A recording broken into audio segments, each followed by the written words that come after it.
there will be a life event in the people you know. Someone will have to downsize. Millions of baby boomers will be downsized.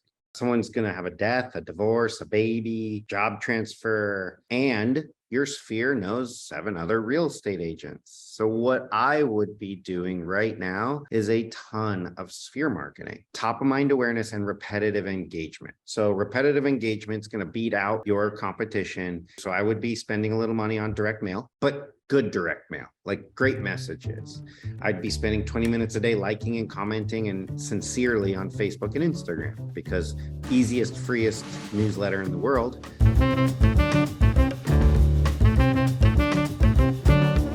This is our typical mastermind series. Welcome back, everybody.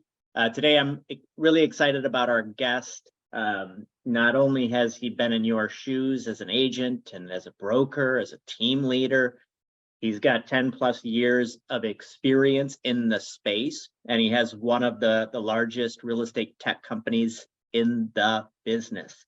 And Eric Sax is the CEO and founder of a company called Breakthrough Broker. If you haven't looked at it, make sure to go check it out, breakthroughbroker.com.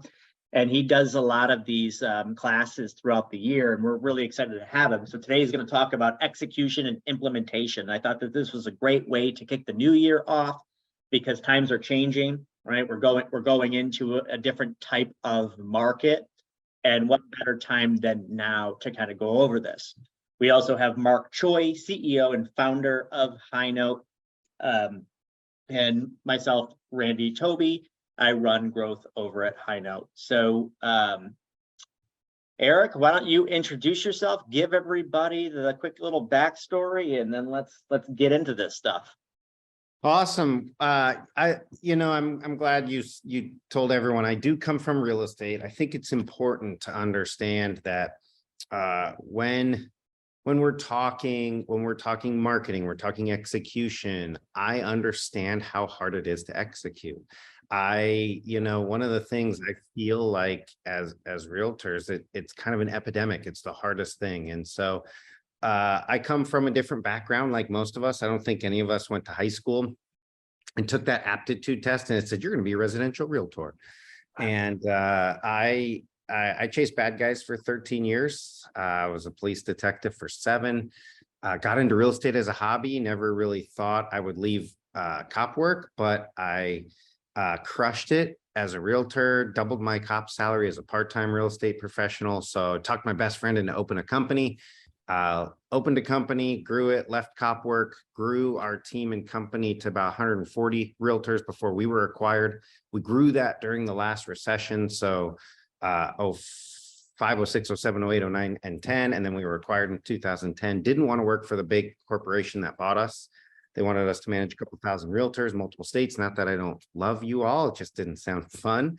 And sign a non-compete. So I had to figure out what the next chapter was for me. And I think there's great coaches out there. And I think there's great local and national coaches. So coaching wasn't for me, but we decided we wanted to create a marketing platform that helped us execute. One of our biggest problems, and I think I could have doubled or tripled my income if I actually did all the things on my should list, right? We all have a should list, SHOULD, not the other list that you're always on, Randy. A should list, because we get torn in a million directions, right? I should do a newsletter to my sphere with great helpful content so that I can be that one real estate professional that they think of when they know 10 others. But then I think to myself, there's all these barriers. Where do I get the stories? Do I have to design it? Do I have to download it and actually print it, stamp it, label it, mail it? So instead I go for an hour and a half lunch with my mortgage partner and feel like I was busy that day, but I never executed on that marketing. So we wanted to create something that was super easy to use, like just a few clicks away from getting it to the mailbox, or just a few clicks away from posting it on your social. And that's why we created Breakthrough Broker. It was to help agents execute their marketing. It's no cost. And we have 671,000 agents on that platform now. And that's fun because we get to see a perspective of the industry from a lot of different angles. And so that's what we're doing now. I didn't know that about you. I didn't know you were a former real estate agent. That's amazing. But it's I it's was. everything, you know, you really have empathy and you have authority, right? To Yeah. to provide something that agents really need, and you know it from just real world experience. It's great. You know, So- coming from, you know, we're coming from working for the government, I got a steady paycheck, had an amazing pension and great health insurance, and got paid every 2 weeks. And then when I cut that off, and real estate, you know, you don't see the ups and downs when you're doing two things. I completely freaked out when I didn't have that steady paycheck. And a lot of the marketing, a lot of what we do as real estate agents is sit back and wait, right? We do a ton of waiting. You send a just listed postcard out and you wait. And so I felt like I had to go out and get it. And so executing on ideas became kind of our motto. And then when we had a company and I was mentoring and managing over 100 agents, and you've been there, Mark, it's really glaring, the agents who are executing their marketing and their ideas and the agents who aren't. In some respects, I think it's the biggest delineation between the top producers and then the other 80% of our industry is just getting stuff done, getting it to the finish line, getting it in the mailbox, making the call, sending the text message. And so that's where we just want to help. So another reason that I'm going to let Eric get into what he's going to talk about that I wanted you here is because Breakthrough Broker has tens of thousands of different pieces of marketing that anybody can go in for free and gain access to. And it's like peanut butter and jelly with Highnote, right? All of those assets can be put into a Highnote and then sent out to streamline and optimize your guys' productivity. And I think that's why I absolutely just couldn't wait to have you on, because like our products are so complementary to one another. You provide all the assets and we provide the delivery mechanism to help the agents shine. So not only are they shining through the way in which stuff is being delivered to prospects, clients, past, etc., but also the caliber of the content and materials is also excellent. And it doesn't require somebody spending 12 hours in Canva. So like, this is why I think it was really important to have you here today. So why don't you get into what you're going to talk about?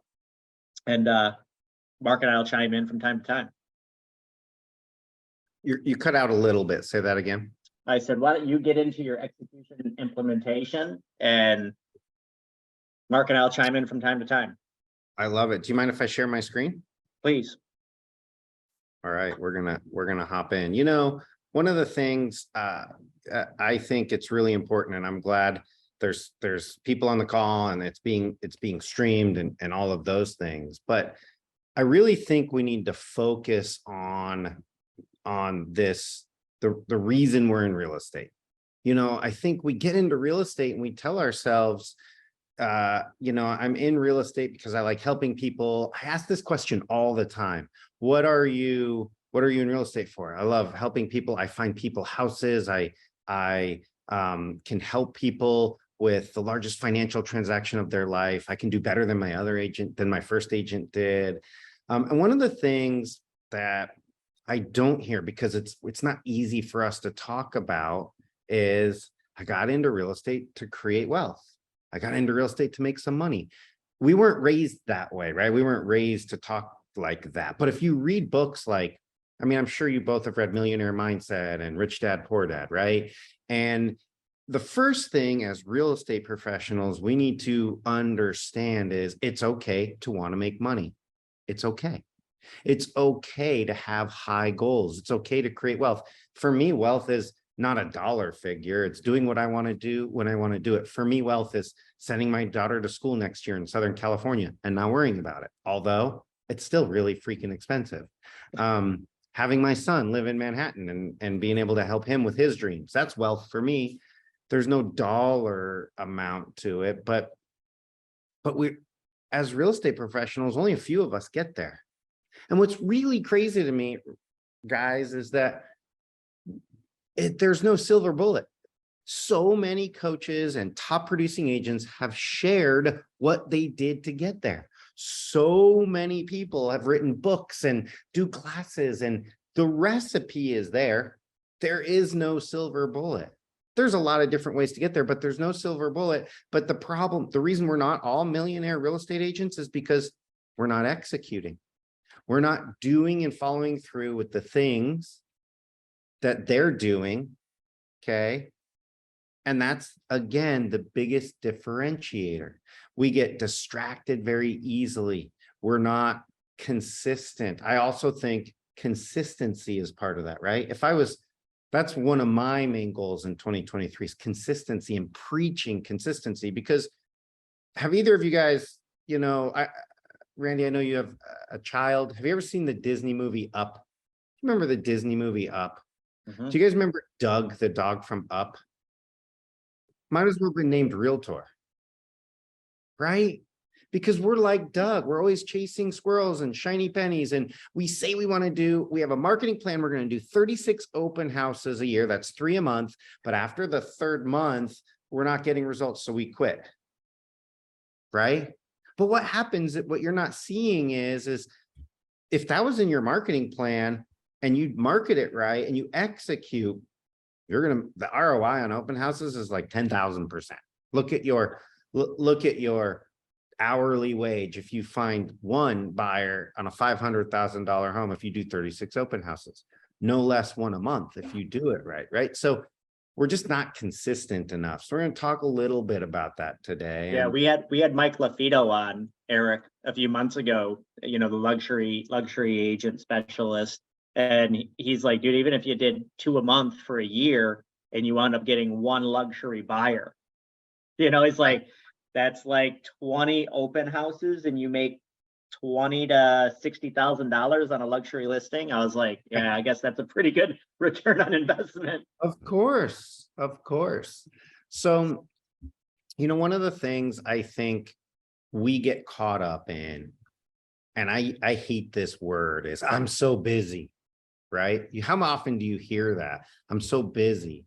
We're running around with our hair on fire. Right now, it's a market shift. So we're trying to figure out what to do. And we're trying this and we're trying that. And I do think we need to be hustling fairly hard right now. There's 30% less transactions that are going to happen in 2023.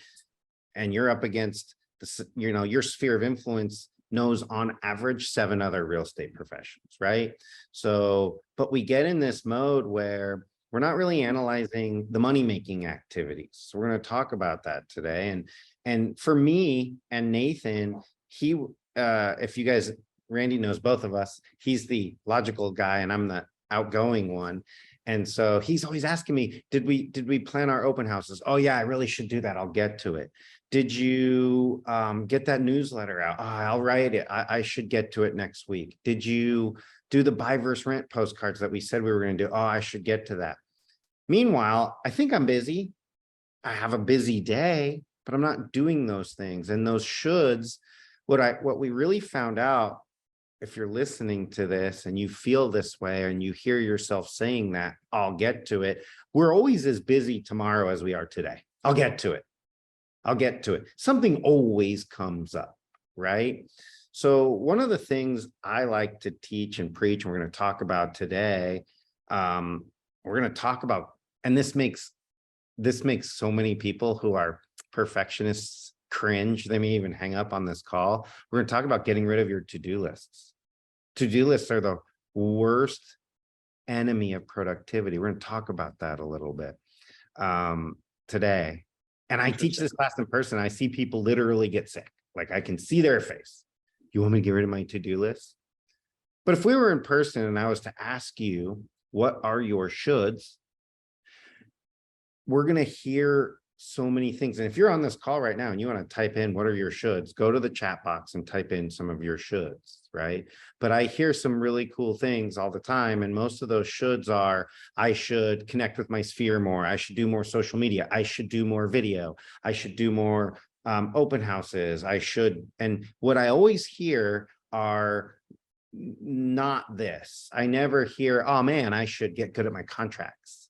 I should go get my certified negotiation expert certificate. I should do more continuing education classes. Do you know why I never hear that? Because what our business boils down to is marketing. What does it matter if you have no one to write a contract for if you're the best contract writer in the world? What does it matter if you have no one to negotiate for, but you got your certification in certified negotiation expert? We should get certified marketing expert first, right? And so what's really important in our world is that we recognize a couple things in this progression.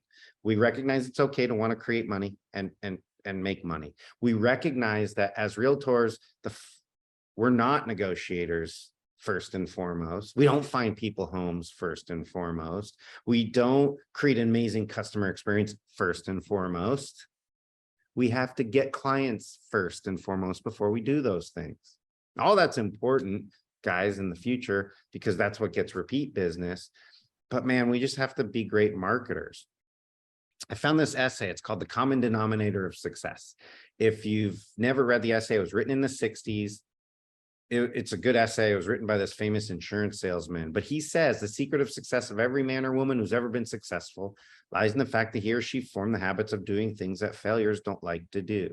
So it's really important to understand that the agents you look up to in your market, the top producers, the badass agents who are crushing it, are executing. As a matter of fact, I felt the best agents in my market weren't the best real estate professionals, to be honest with you.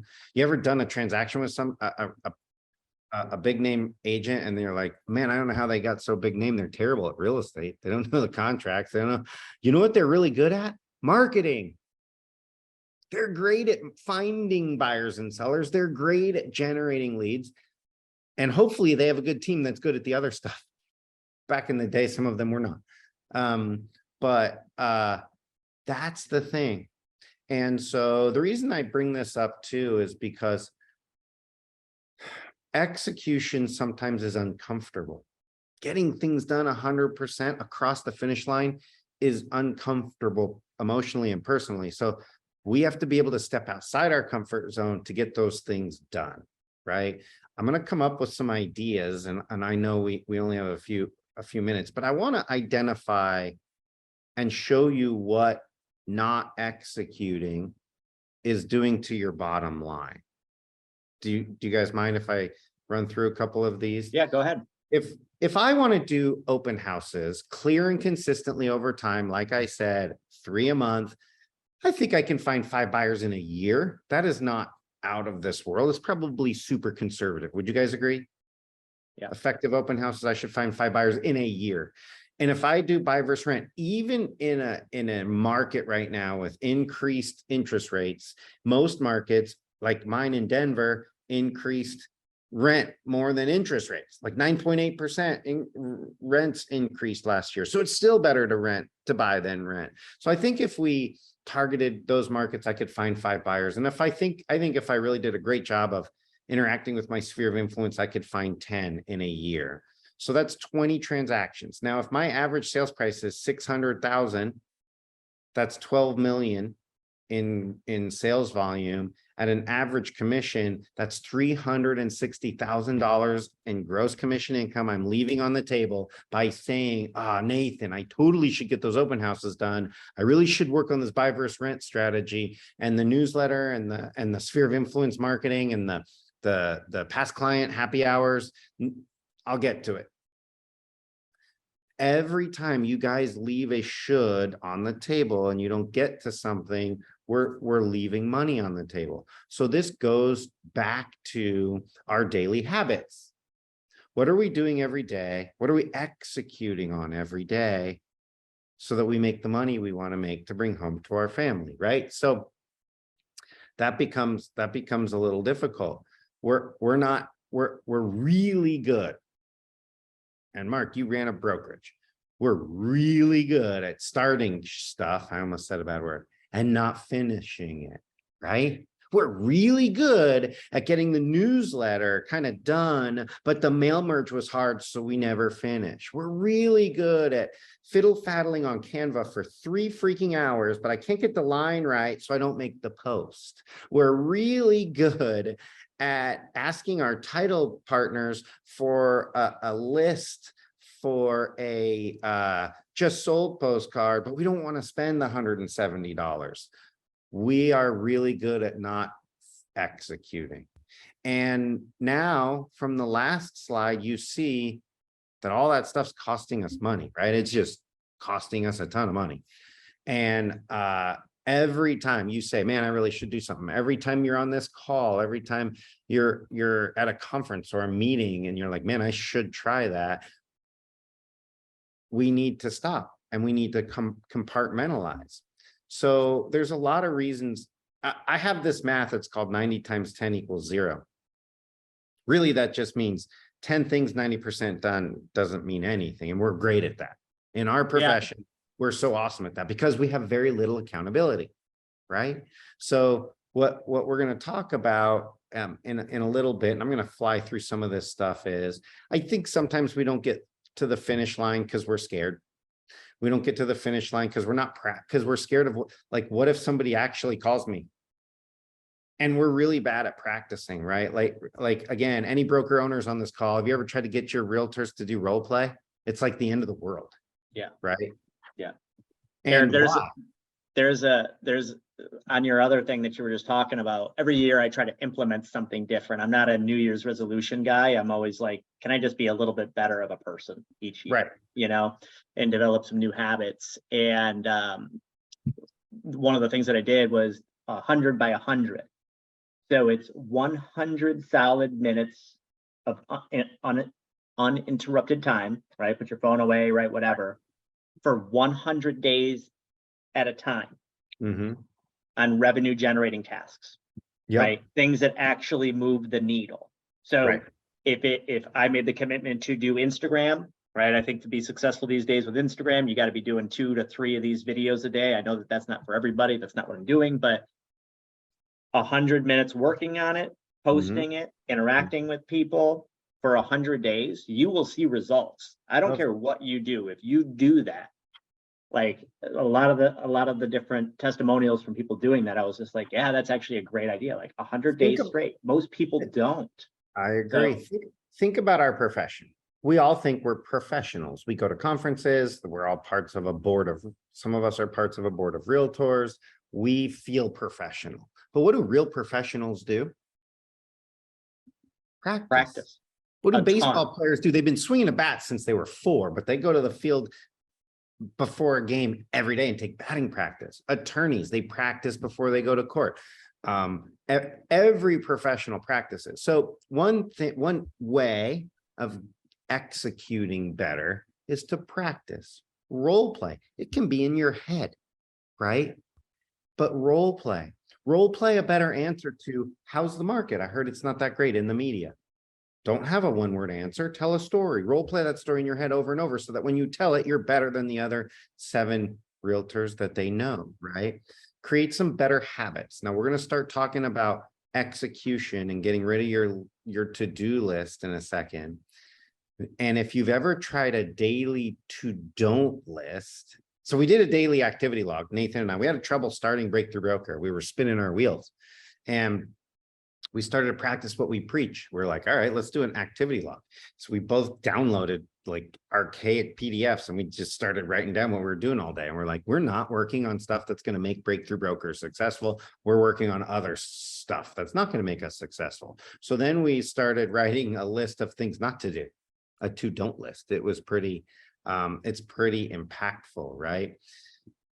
I'm going to get through the tech part and I really want to get to, compartmentalize. This is the most important thing I want to talk about today. I want you to list your highest money-making activities. So if you're a realtor and you have a to-do list, that's great. Look at your to-do list because those are your shoulds, or write down your shoulds on a piece of paper and identify if you did it 100% how much money you'd make from it. It shouldn't be a should unless you're going to make money from it, right? There's nothing you need to do in your business unless it's going to help you market to find buyers and sellers. That's what we need to be doing every day, right? So if you have a should or a to do, I want you to find the highest money making one. For me, it was open houses. We converted tons of open house leads. And then we also did, we had some other high money making activities. Worked with property management companies. They gave me their 90, 60 and 90-day vacate notices. They just sent me the address because they were licensed, so I could pay them a 25% referral. So they gave me the address of everyone who's leaving, and I would start knocking on doors and sending them letters and saying, don't rent again, buy, call me. That was a high money making activity. We started working with divorce attorneys. I started going to take HR directors out to lunch and started doing I created my own relocation business because I had 13 HR directors I was their realtor. Those are high money making activities. So take the highest money making one, and that becomes your to do, your only to do. So we take that highest money making activity, and then we write a little list on what will it take to complete that, right? And then we only work on that till it's done. If it takes 40 hours a week, so what? If it takes Monday through Friday and you're like, oh my gosh, I'm not doing anything else for my real estate business, what does it matter if you work for 40 hours, if you work for a week and a half on the one activity that's going to make you $80,000 if you get it done right? So we get rid of our to-do list. What happens is we have no accountability. You saw that in a slide before.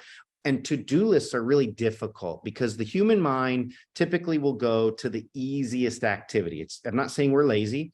I'm saying if we have a to-do list of 30 things, we're going to do the easiest one and the easiest one and the easiest one, because I can take the hard ones and push it off to tomorrow. I could put a to-do. We all have to-dos. We put in there like January 2nd and we still see them July 24th.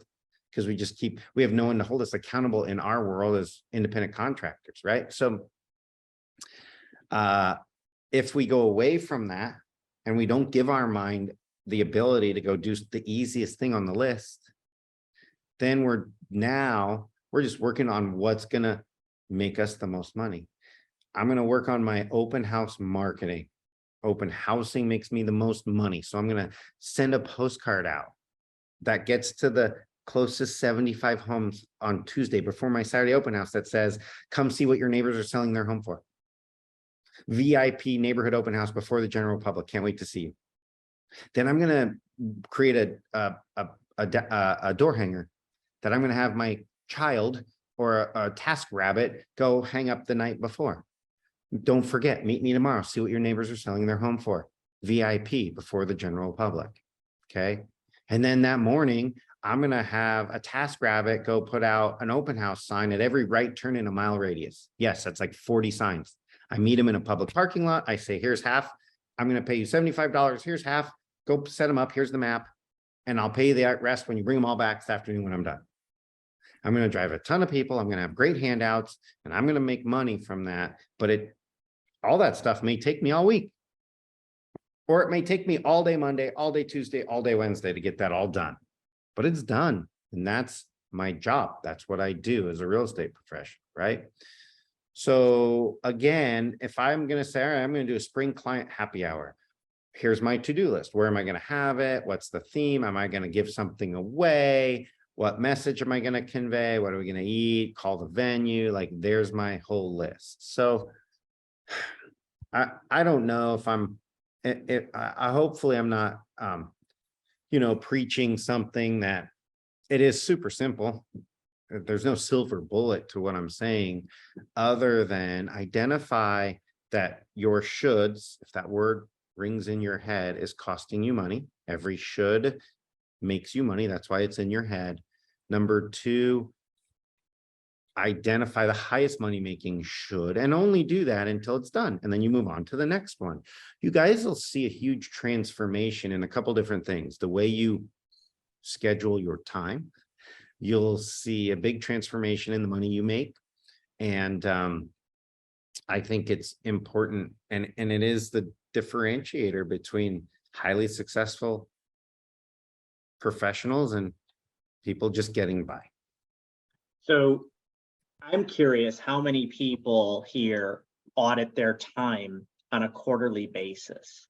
Like, if you were to take, I try to do that. I try to do this on a quarterly basis, right? I try to track my time just on a sheet of paper. What am I doing every half an hour for about a week, right? And then I have this thing on my wall. It's called the 80-20 Power Grid. Happy to give everybody a copy. But it identifies negative $100 an hour tasks, $1 an hour tasks, or $0 an hour tasks, $10 an hour, $100 an hour, $1,000 an hour, $10,000 an hour, and $100,000 an hour tasks, right? So there's examples of each one of those. And the first time I did it, I didn't realize I was doing like $100 per hour, $10 an hour, and like $0 an hour types of tasks, right? I was wondering why I wasn't getting to where I was at. And we all know and hear of people who make millions of dollars a year, right? But it's like, well, what are they doing different? And I think it's that energy focused on the caliber of those types of tasks. So to give somebody an example, right?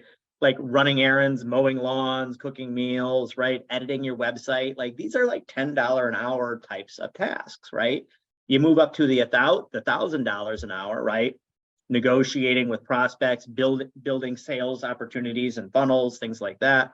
Planning your day out for the week ahead of time, right? So you have everything in order. Moving up to like $10,000 an hour tasks, right? Cutting costs, improving your products and offers, right? And offerings, right? And then we move up to like $100,000 an hour tasks, right? Like what the biggest CEOs in the country make, right? Capital allocation decisions, like budgeting out, like where the capital is going to be going, how you're going to be able to grow that business, right? Building out strategy, right? Like, how am I going to build my team out? Like, if I don't want to work with buyers anymore, I know so many agents, I don't know about you guys, they're like done working with buyers because they have PTSD from the last 18 months. They take a buyer out, they'd submit 14 offers, right? And get declined, get rejected. But setting up that strategy. So if you want to create, buyer's agency within your team, like, this is where I got everything from last year. This is how I can operationalize it. If I set the appointments or my system sets the appointments for me, then I'm going to take 30%. In Frank, right, who only does 7 deals a year, he's looking to grow his business. Now he's able to double, and you're taking 30% of all of Frank's deals because you generated the lead, you have the systems in place, the ISA to make the calls, set the appointments, and all Frank has to do is go open doors and create a great customer experience. So I think that what you were just talking about, Eric, I think is right on the money. It's just like really identify, especially now, especially going into this different market, you're going to have to work twice as hard. But I think once you figure out what's working, if you double and triple down on that, I don't think that you're going to see much of an impact to your business, right? I mean, unless all things go to zero, which very rarely happens. And remember, like, even though times are changing, they will change again.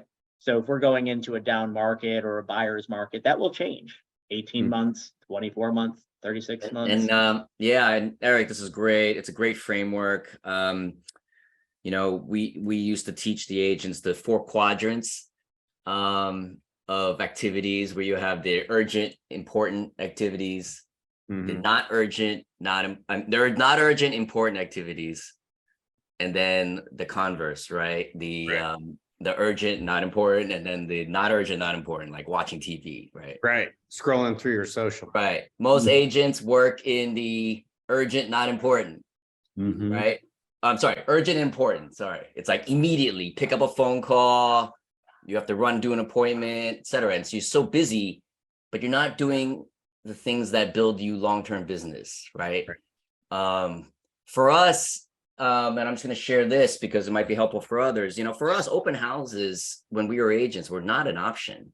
Like, you had to do an open house. Everyone did an open house, right? But, us too. yeah, the hardest part was the farming, the marketing. the drips, the marketing to your target market. And so, you know, we always try to get the agents to be in that not urgent but important quadrant.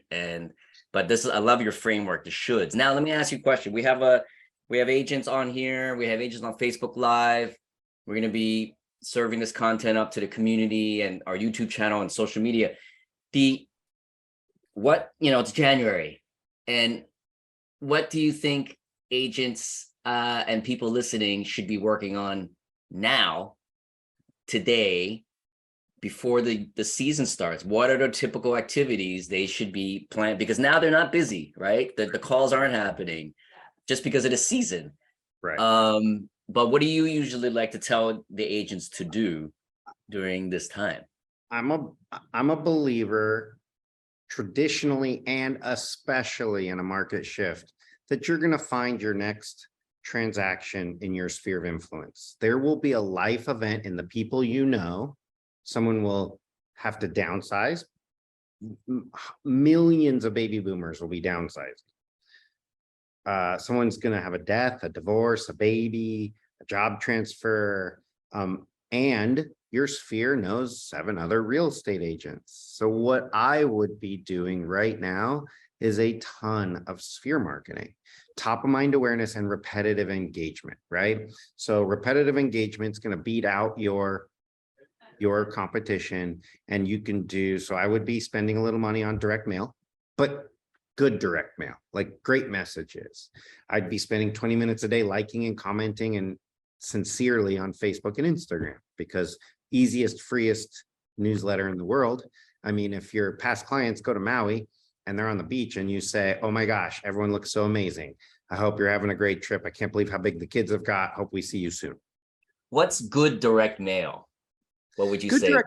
Good direct mail is a strategic message, right? So I might get a list in a neighborhood. I might take a look at my sphere of influence and identify all the baby boomers and send a postcard that says smaller homes, bigger vacations. Like we have one on Break the Broker. It's a small home and then a picture of the Eiffel Tower. And then it just says, at some point, maybe downsizing would be a good, at some time in your life, downsizing would be good. The message is really important. Is it valuable to the person receiving it, right? Whether you're rather than a just listed card or something like that. Look, we have just listed on Break Your Broker. I'm telling you, I wouldn't do it. I would send something out that had, you know, some message of value to them. Is valuable. Yeah. So like we're working on an automated new direct mail newsletter campaign, and the content has to be amazing. Like we're writing, it's going to be flyer, 11 by 17 mailable flyer. And it's going to have 2 articles, fun stuff. Like, did you create a pet evacuation plan yet? Just great stuff to engage your audience. But not just direct mail. So I'd love to see you send the people you know need to see you tangibly in their mailbox. They need to see you on their social. They need to hear you on the phone. They need to see you in a text message. One big thing I promote right now is do an unsolicited CMA a day. Unsolicited comparative market analysis a day. And why? And I think you could use Highnote for this. It'd be really great. But think about this. Here's the verbiage. And I send it to everybody you know in your sphere of influence. Hey, most of my friends and acquaintances have asked me what their home is worth since the pandemic. So I assumed I would just send this out to everyone I knew. If it interests you, give me a call. Or if what we think we could sell your home for is interesting, let me know. My wife was doing this, and oh my gosh, the phone calls coming in. No way, I would hear it. She's bilingual and they speak Spanish, and they always speak loud on the phone. And so I could hear it, and I could hear her friend be like, no way, there is no way our home is still worth that. And she's like, yeah, it is. So the idea is an unsolicited comparative market analysis a day. The conversations that will bring to a soccer friend, a parent in the class, your past coworkers, your neighbors, your past clients, and you just send it out. That's a So really good Eric- one. I've never heard Eric, of that. That's a great one. Something to add to that, there's another agent that I know that kills it on referral business, and asking for referrals kind of sucks. It's awkward, you know? Hey, do you know anybody looking to buy or sell? So he just changed the context and he like doubled the amount of referral conversations that he was actually getting. And he would be like, hey, have you heard of any rumors of people thinking about selling their house, right? Or looking to move to the area, right? Because people like to talk. Like, oh, I think that so-and-so has actually been talking, because they don't know, right? You only know when somebody tells you that they're looking to buy or sell, right? But that little word change has like doubled the amount of conversations that he's been having from referrals. Oh, I would love to talk to them, right? So I thought that might be a cool thing to add at the bottom. Absolutely. If you have any questions, let me know, by the way. If you hear of a rumor of somebody that might be looking to buy or sell, let me know. I love that. And real quickly before we have to go, also, I call it alternative marketing. We did most of our business alternative. So I worked with about 6 divorce attorneys. I know that sounds like chasing ambulances, but divorce was a great, for me, you have to be a really good agent to handle a divorce transaction. Once you do a really good job, attorneys are super loyal. They were super loyal with me. And sometimes it was 3 transactions. And I think the pandemic may have created a divorce boom. So I think you should connect with divorce attorneys. I connected with HR directors. So I don't know if I mentioned this before, but I took the HR director from the hospital district out for coffee multiple times and said, they had a realtor they were using. And I said, I just want to be number 2. If that realtor messes up, let me know. A year into taking Erica to coffee every month, I got a call. She said, hey, the guy messed up. He didn't even show up. And I got a surgeon here that we really want. Can you come by? So I went and picked up the surgeon, took him on a community tour. And people are still going to be hiring, especially high end, like hospital districts.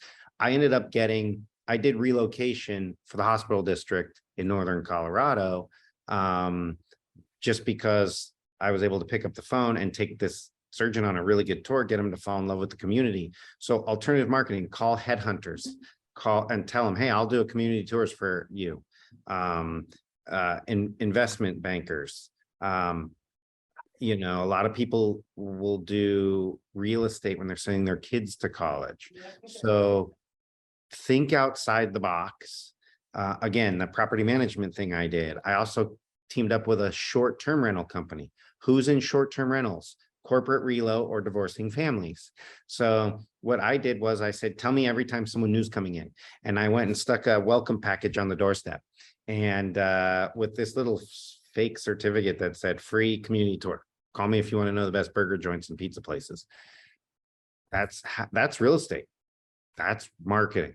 And so I think in a down market, in a market shift, aligning yourself with HR directors and divorce attorneys and those people in your community that are going to have a referral for you is a great way right now to run your business.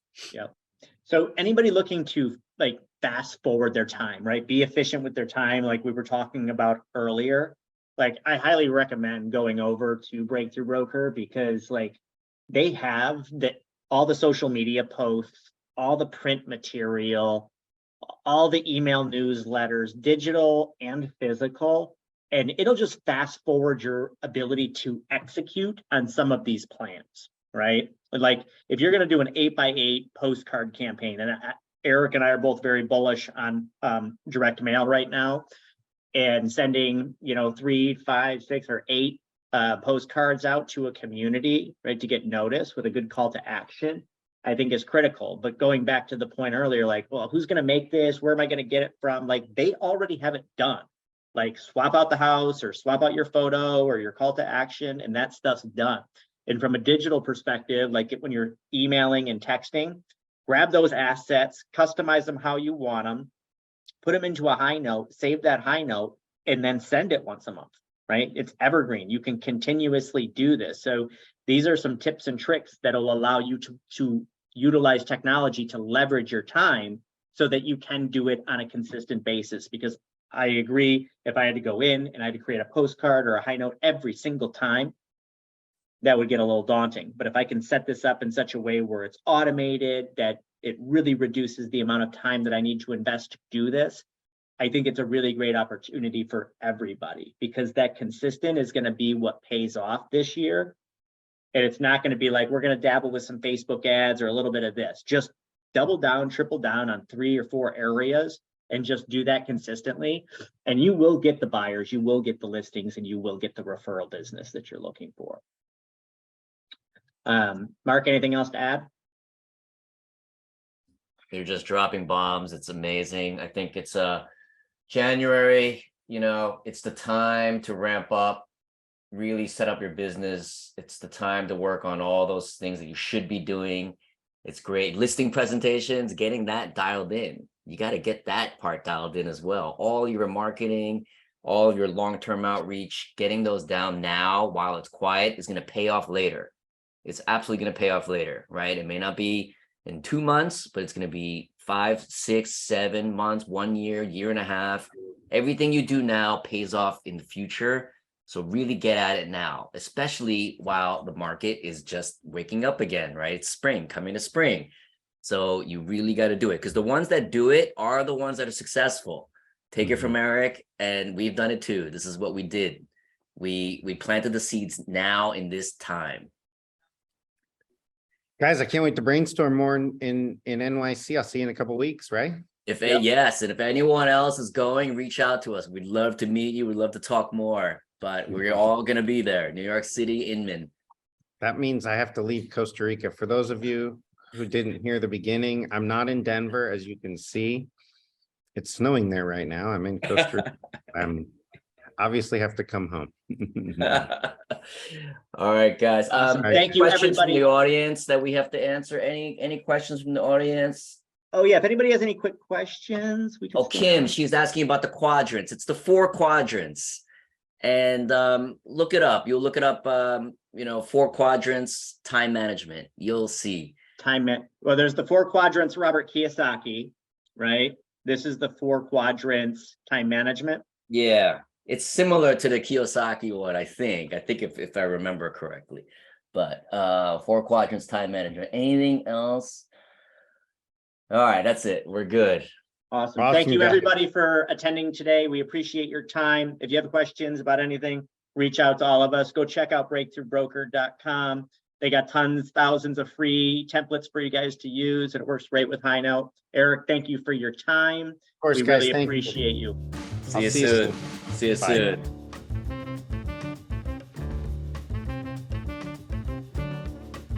Want to keep getting tips? Hit the subscribe button as well. Thanks for watching, and we hope you get a lot out of this.